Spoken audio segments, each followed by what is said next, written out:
Bien. Eh, recordando el circuito que hice en el otro video, les voy a mostrar aquí. Ese circuito en el que representamos las tres cargas en una sola. Dejen aquí, le doy, ok, en el que representamos las tres cargas en una sola, en esta de acá, en esta cajita están las tres cargas que están en paralelo, y pues el programa nos pidió la corriente que suministra la fuente de 220 volts. Entonces pues calculé la corriente. Ahora lo que voy a hacer en este video es cómo corregir el factor de potencia. Por ejemplo, aquí la potencia compleja, el ángulo θ, es de 28.13. Eso nos quiere decir que el factor de potencia está en atraso, ya que predomina la reactancia inductiva. Entonces vamos a tener lo siguiente: el factor de potencia es igual al coseno de θ, es decir, el coseno de 28.13. Eso nos da 0.88.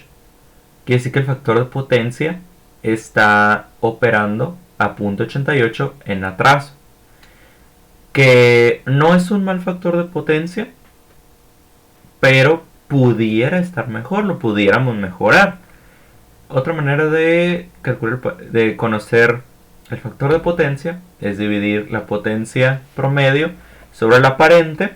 Recuerden, la promedio total, la de esta carga, la que es de 43.000 watts, sobre la aparente, que aquí podemos ver que es 48.759.35 volts ampere, y también nos da 0.88. O sea, nada más es para tener dos opciones para poder conocer el factor de potencia. Entonces, aquí nos dice que el factor de potencia está en atraso y que predomina la reactancia inductiva. Entonces vamos a hacer lo siguiente. Lo que vamos a hacer es poner en paralelo un capacitor.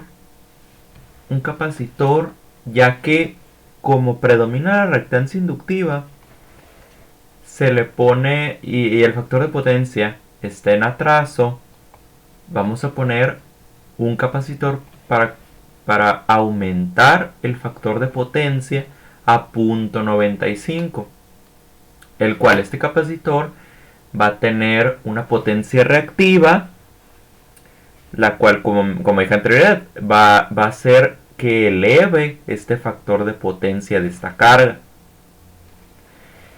Y así se usa. Por ejemplo, si esta carga estuviera en atraso, no, disculpen, si esta carga estuviera, porque está en atraso, si esta carga estuviera en adelanto, es decir, que predominara la reactancia capacitiva, pondríamos en paralelo un inductor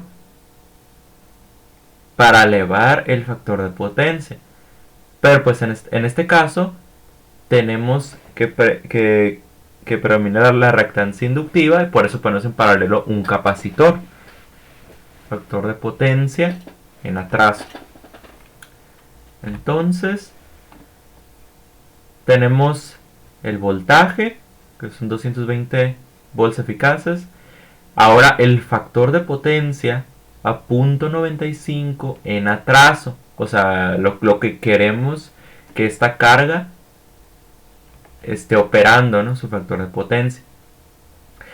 La potencia promedio o real no se va a ver afectada, porque el triángulo de potencias, ahorita se los voy a explicar. La potencia real no se ve afectada. Si modificamos el ángulo, no afectamos a la potencia real, nada más afecta a la aparente y la reactiva. que en un momento se los voy a explicar. Ok, de aquí tenemos que el factor de potencia es igual a coseno de teta, por lo tanto es igual a 0.95.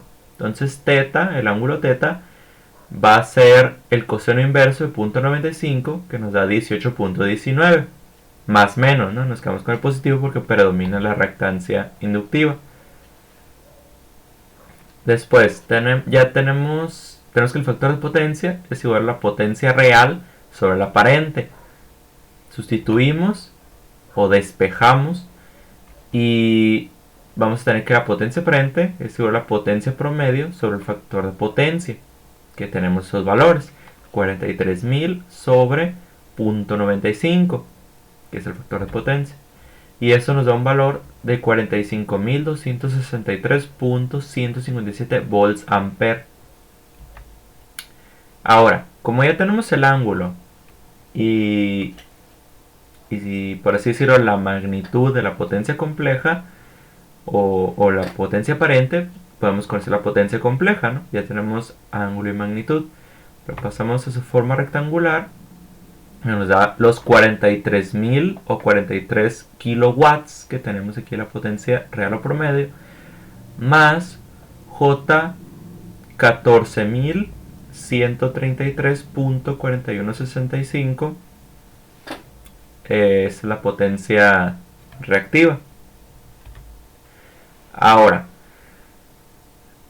lo que vamos a hacer, vamos a volver a calcular la corriente que suministra esta fuente, pero ahora con el factor de potencia 0.95 para ver qué pasa, ¿no? Entonces tenemos que la potencia compleja es igual al fasor voltaje por el conjugado del fasor corriente. Y despejamos, tenemos que el conjugado del fasor corriente y 0 va a ser igual a la potencia aparente sobre el fasor voltaje. Aquí lo pongo, 45.263.157 ángulo de 18.19 volts ampere sobre el fasor voltaje, que son 220 volts eficaces, ¿no? O voltaje RMS. Y eso nos da 205.74 ángulo de 18.19. Recuerden que este es el conjugado. Le sacamos el conjugado al conjugado y nos queda que la corriente es de 205.74 con un ángulo de menos 18.19. Entonces, como podemos ver, la corriente se redujo, disminuyó de 205.74. Vamos a regresarnos. Disculpen. Cuando tenemos el factor de potencia 0.86, teníamos la corriente que suministraba la fuente, disculpen, de 0.88 era de 221.6. Vamos a quedarnos con la pura magnitud y vamos a ignorar un poquito el ángulo. 221.6 con el ángulo, con el factor de potencia a 0.88. Y miren, aquí con el factor de potencia a 0.95 nos dice que ahora la corriente vale 205.74.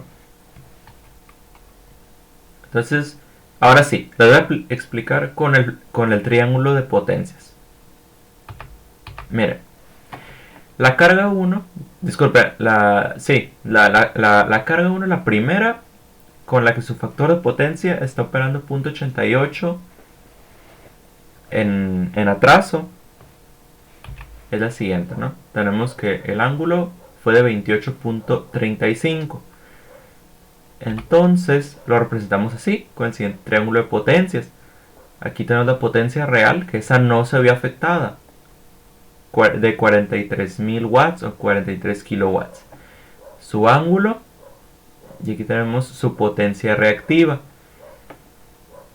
Como les mencioné, si toman ustedes este triángulo y lo estiran hacia arriba, esto no se va a ver afectado. O sea, es decir, si este ángulo teta, ya sea que lo elevemos o lo hagamos más pequeño, solamente va a afectar a la hipotenusa, a la potencia aparente y a la potencia reactiva.